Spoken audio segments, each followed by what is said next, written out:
Thank you, Mr. President. I rise for a point of personal privilege to read a message. Okay, go ahead. Thank you, Mr. President. I'm going to read a message. As you noticed, my dear friend and our colleague, Senator Hatathlie, has not been here for a couple of days, and she wanted me to share these words with you.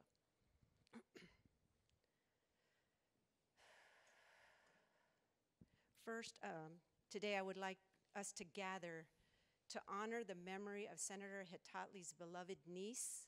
With your permission, I would like to read a prepared statement from Senator Hatathlie, who is unable to join us on floor today as she is spending time with her family. Yes. Dear Mr. President, senators, and colleagues, earlier this week, my niece, Danielle Lee Bedoni, passed away in a sober living facility. Danielle's untimely departure from this world has left an irreplaceable void in my heart. As my family mourns her passing, I ask the Senate to confront the harsh reality that her death was not merely a tragedy. It was a preventable loss, a loss emblematic of the systemic failures within the very institutions meant to support and care for individuals like her. Danielle sought refuge in a sober living home, a place where she hoped to find solace and healing on her journey towards recovery. Instead, it became the setting of her premature departure from this world.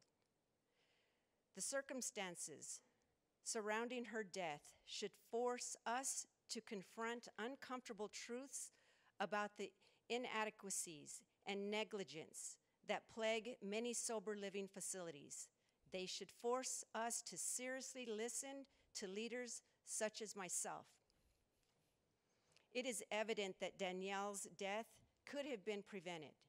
Yet, despite the glaring warning signs and mounting evidence of the dangers lurking within these facilities, little has been done to address the systemic issues at hand. Our leadership and other policymakers had the opportunity to enact meaningful change, to pass legislation that could have saved lives like my niece's. Instead, decisions were ignored for the urgent need for change, prioritizing the interests of lobbyists over the well-being of vulnerable individuals and over human lives. This callous indifference has perpetuated the suffering of those desperately in need of help. And the platitudes and milquetoast legislation offered in response are a slap in the face to those who have suffered.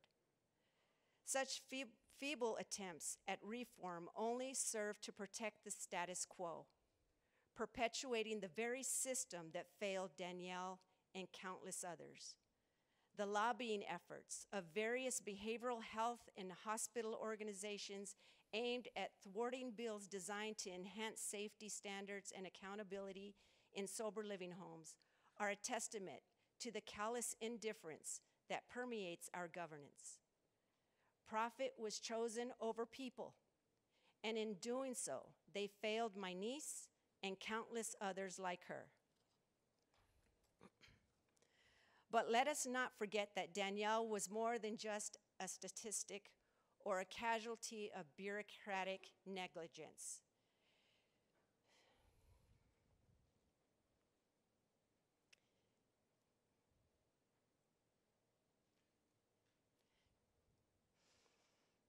She was a vibrant soul, a beautiful breath of life extinguished far too soon. Her spirit, her laughter, her kindness, and her resilience touched the lives of all who knew her. I wish you all would have been able to meet her. Her absence leaves a void that can never be filled.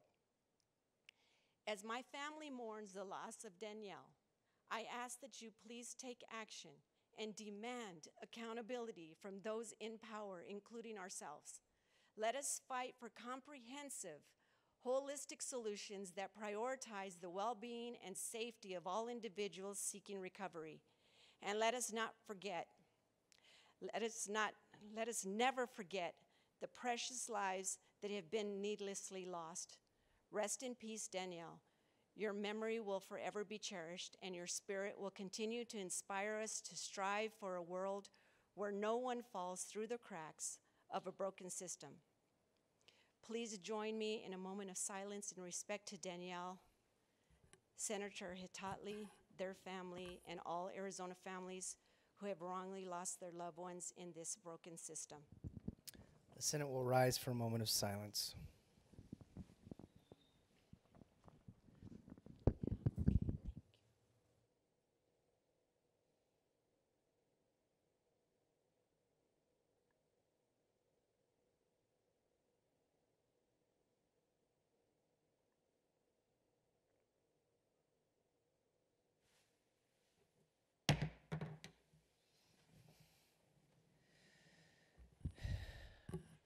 Thank you, Senator Miranda.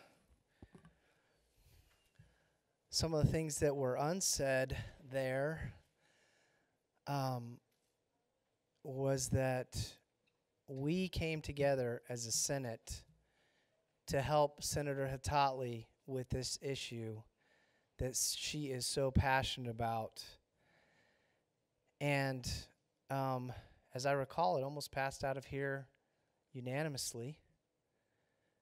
Every single person who worked against that bill, to kill that bill. This includes the governor and her staff, some members from my party, some members from her party, the Democrat Party, the lobbyists.